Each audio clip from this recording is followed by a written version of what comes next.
Good evening, one and all, and welcome to episode 266 of Love at First Scent, with me, Persolaise, coming to you live from YouTube. For the benefit of those of you who are tuning in live, this is the second video that we're broadcasting today. Like I said in the earlier one where we were talking about a Garlin, we're going for a bit of an epic session because this is going to be the last installment of Love at First Scent for a good few weeks. So I thought I would leave you with plenty to ponder, plenty to sink your teeth into. First comment for this one goes to Ryan, who's just given me a pizza emoji. I don't really know what a lot of emojis mean or what the subtext of them is, so I'm just going to think to myself that you're settling down with a slice of pizza to enjoy these videos. I hope it doesn't mean anything else.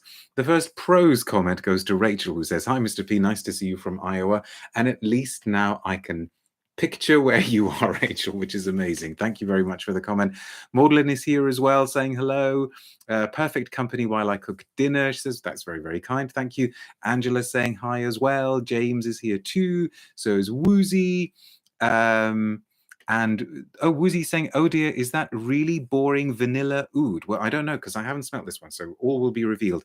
Fahmi saying, sorry, a bit late. Hello from Indonesia. Rough Bulgari, says Rich Mitch. And Daniel says, hello from Andover. Lovely to be here, just up the road, essentially. Okay, so we have got a new Bulgari. This is called Orom from their exclusive, Le Gemme range. And apparently the entire collection is going through a bit of a revamp. I've got a press release on that, which I will share with you in a few moments.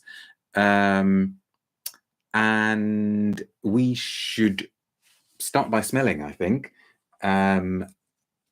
The Le Gemme range, this is a genuine, I haven't sprayed this yet, okay, so I have no idea what this is going to be. The Le Gemme range does have a few highlights. A lot of you will know that I adore Falcar, made by Jacques Cavalier. But like a lot of ranges that have grown quite large, there are some hits and misses. I'm not sure they necessarily warrant the price point, but then, you know, what does? A lot of it is about the bottles, the presentation, the settings. But let's spray. I don't even necessarily at this point yet know what Orom refers to, so hopefully that will be explained to me. If anybody knows what that means, what you think it might mean, then please do let me know. Okay, let us see what we can see, or smell what we can smell. Oh, okay.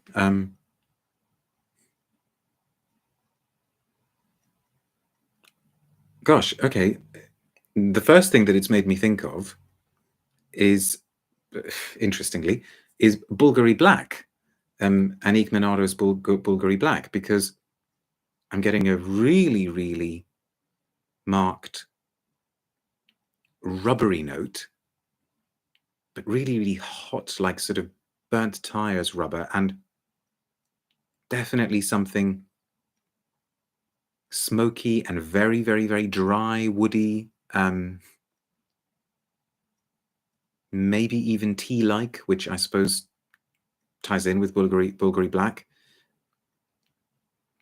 But something sort of roasted, spicy as well. It's fascinating so far because who said is it the really boring vanilla-oud?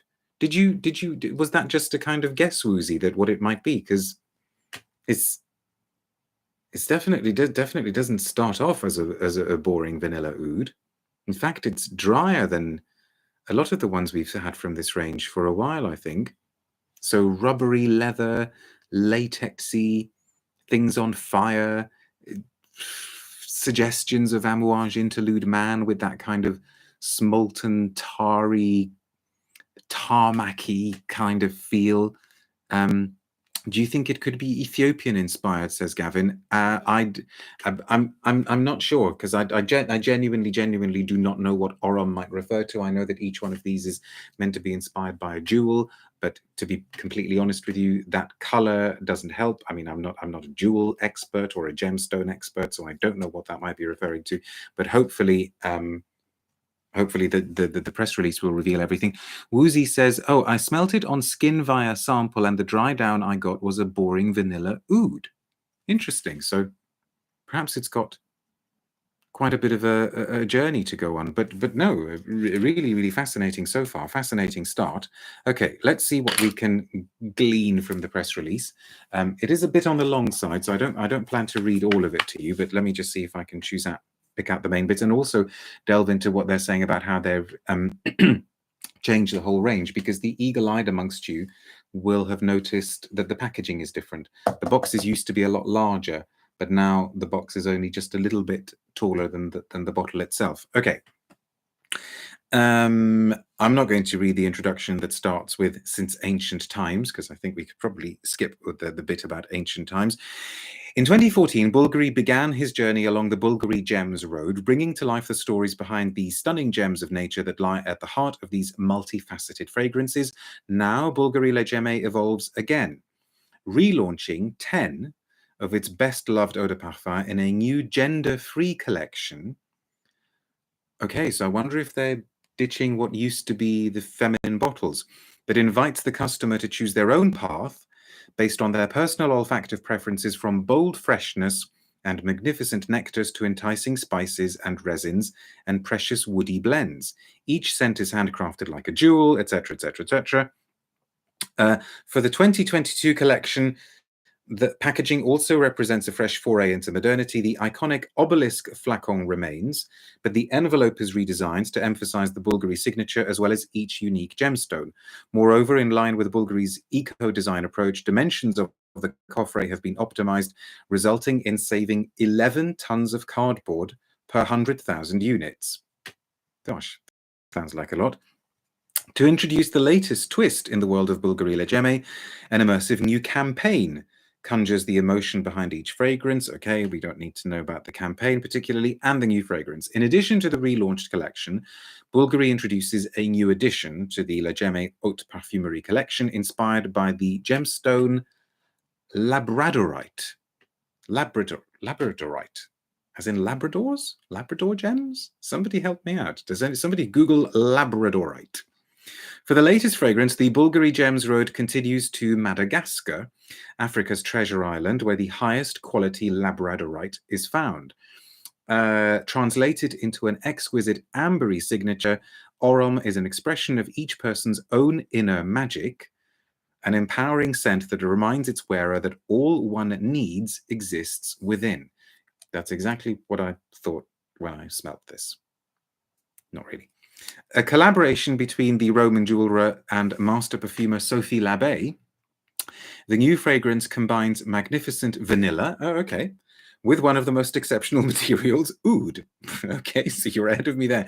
At once masculine and feminine, it encourages one to break free from traditional codes and live with confidence and positivity. I think they're overselling that point a bit here. Please tell me they're going to say a bit more about what's in it.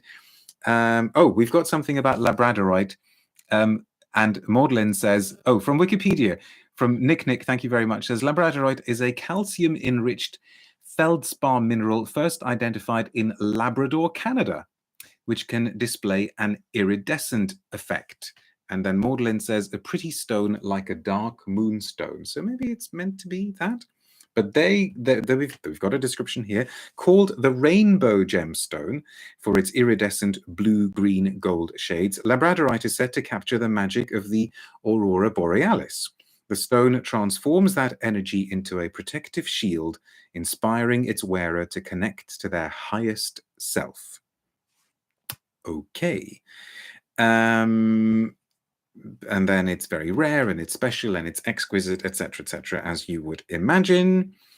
But what are the actual notes that they are citing? So they have got top notes of vanilla bourbon and cedarwood, heart notes of benzoin resinoid and a blonde suede accord, and then a dry down of oud and a sandalwood album essence from Australia. Well, if you say so, but I'm still getting a lot of Bulgari Black. It's a definite rubberiness. I mean, I suppose that could be whatever the blonde suede accord tying with the cedarwood might be creating that kind of an effect. But there's also definitely something of sort of like burnt woods. I'm impressed with it so far, and it's not overly. Oh, then overly vanillic so far. Then there's a bit about oud and the oud harvest, which we don't particularly need to read, something about the Aztecs' use of vanilla and the vanilla extraction that has been used here, apparently a CO2 extraction. So that sort of information will probably find its way to the net, and you can discover it yourselves in your own time. But what I hadn't realized fully is how the entire range is going through a transformation. So what the first thing I need to do is to check out whether Falcar is still going to be there. But this is, if it is going to turn into a vanilla, it's not. I don't think it's going to be oversweet. So this is one where the blotter dry down is going to be interesting. And very, very quickly, for the benefit of those of you who don't know what I'm talking about, because these videos are all about first impressions, and yet because we mustn't make final conclusions about perfumes just on first impressions, a few hours after each broadcast, I try to do a so-called blotter update in the video description below, where I talk about how the scent has developed. And also, eventually, I get round to posting each video over on the blog on persolaise.com, and invariably, more often than not, in the blog post, I also offer some more thoughts about the scent. Although on this occasion, I'm not going to be able to do all of the blog posts for today's videos very, very quickly. They're probably going to take me a little bit longer than usual, but they will be there eventually. What are people saying? Davlone says, I am positively beaming with positivity after hearing that description and seeing the Labradorite. How does Bulgari do it? Cynthia says, new age gems and crystals making a comeback. Gavin says, if all one needs exists within, won't need to buy a bottle. Well done. Somebody tell Bulgari that. Druba says, wish I could join for more, but I'm curious if you will try more from this line. Not sure if you may like the Tigar, given that it sounds like a woody amber. I have a feeling I tried that one and wasn't so keen on it. Maybe I do need to do a review of that one. Rachel says, there is Moto Oud by Blackbird that gives a Bulgari black feel with oud somehow. Interesting, interesting. Okay. Thank you very much for tuning in. What's next? What's next? Next up, we are, for the next video, so back in a few moments, for those of you watching live, we're going to do something new from Estee Lauder, a house that we haven't paid much attention to in recent weeks and months, but back with a Lauder. Thank you for now for watching.